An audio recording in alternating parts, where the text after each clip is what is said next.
Right, this video is about the non-car based OBD2CNC LTO CAN control device. So you can assemble an OBD2CNC printed circuit board in a standard OBD2CNC case, as you will be familiar with.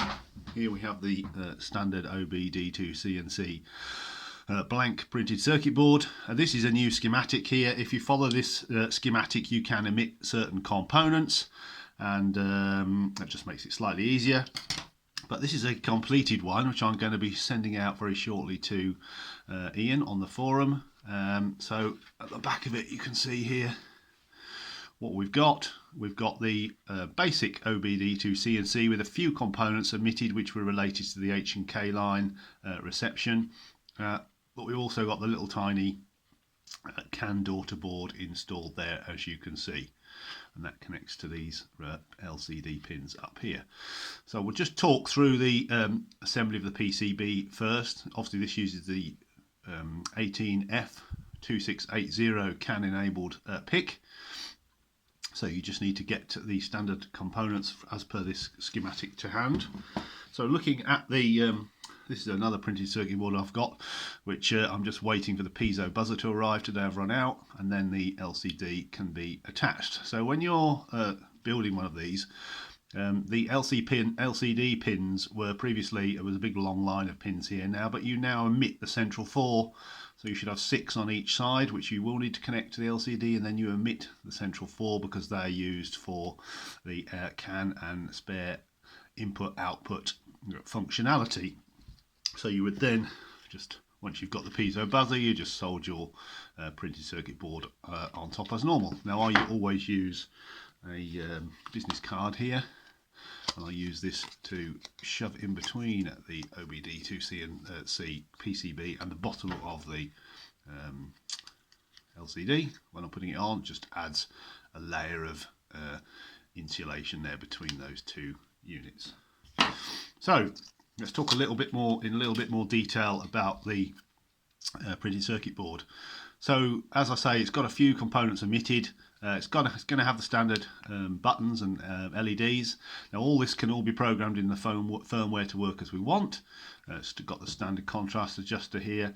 It's got the standard pickaxe serial data output socket, which uses the 3.5 jack, which I mentioned in my initial post.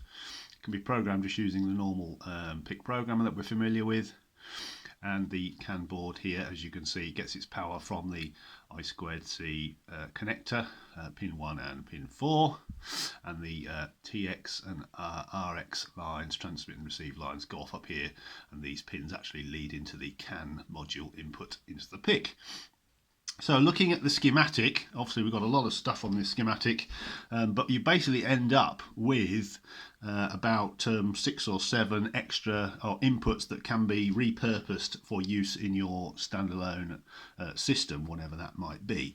So we'll talk about the main connector first. This is J1. This is the one that you'll all be familiar with. So it has pin 1, for instance, here. That would be, that's the 12 volt plus input. Pin 5 at the other end is the ground.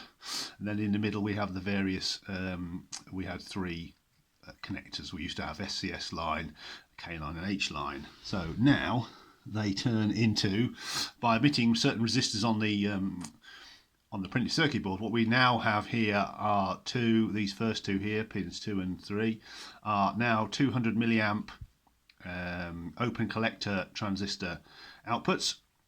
So if you, for instance, wanted to drive a relay, you'd put 12 volts plus to your relay coil, and then the other end of your relay coil would connect here, and when this is active it would pull that to ground and turn your relay on. So with relays it's important to add a back EMF diode across the relay coil because they are not fitted onto the printed circuit board, so these are unprotected open collectors. There's 2 here based on the 23N904 NPN transistor, which has about 30 volt and 200 milliamp capability. That's actually these 2 transistors here. So that's the first 2. So that's pins 2 and 3 on here.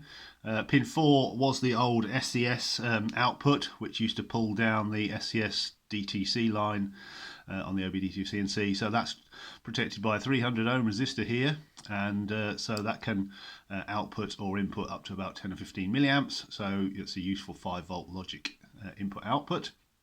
So then we have 4 other input outputs that can easily be repurposed. So we have 2 here. So these are, if I just look at my little list, yeah. So these are PIC ports RB0 and RB1. So these are 5-volt logic outputs, about 20 milliamp capability. And these also have, if I remember correctly, these also have analog 0 to 5 volt analog to digital converter capability. So you could use those as inputs or outputs. All has to be configured in the software, of course. And then we have 2 more inputs, outputs here, again with ADC capability as well, if you desired it. This is RA1, if I believe correctly. Yeah, and this one is RA3.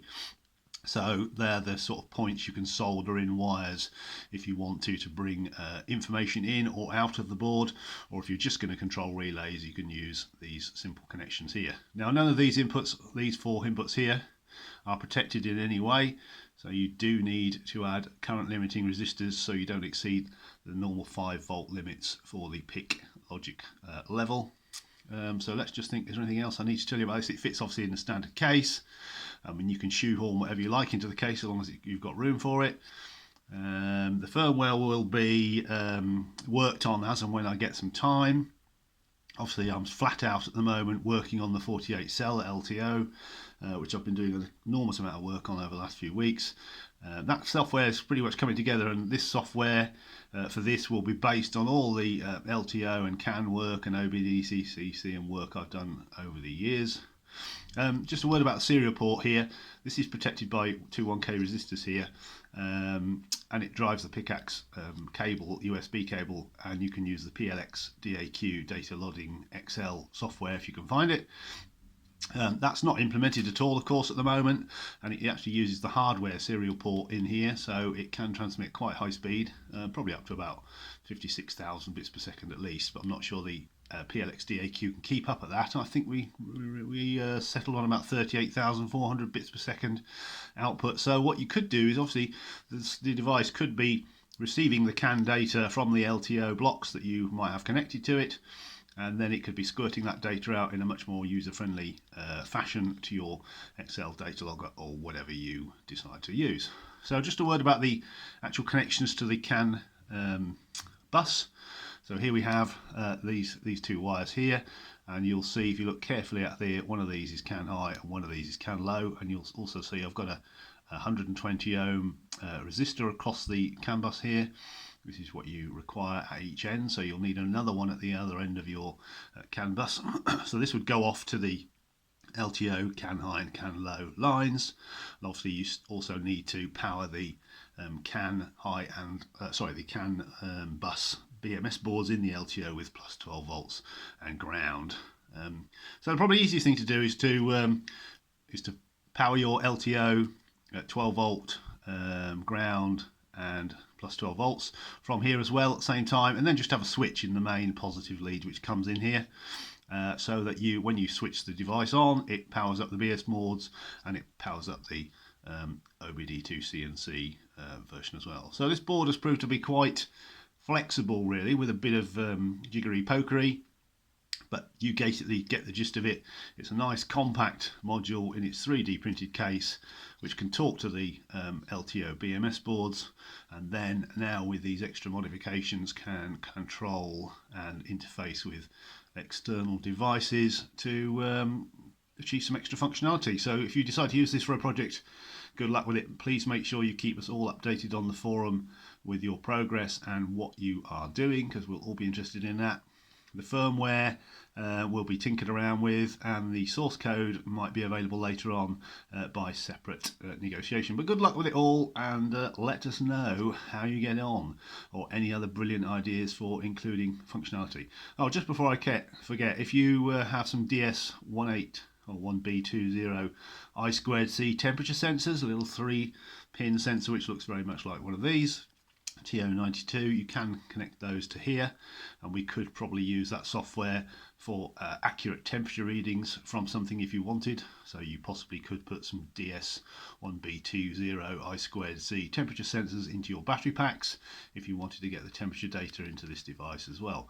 But obviously all that has to be added to the software, and we can discuss that on the forum in this new thread that I've started. So just once more, just to show you the Obdiic&C, a long way up. This is the built one. Obviously it comes in this little box, 3D printed case, and you'll be very familiar with that. And this one has got the CAN daughter board installed, as you can see there. And standard printed circuit board. The components list, if you just go from the schematic, which I've also attached to the post, which I've just been updating, which I've just posted, and that if the component on the printed circuit board is not on this new schematic, you can pretty much safely omit it. So for instance, like these resistors here have all been omitted because they were dedicated to K and H line functionality.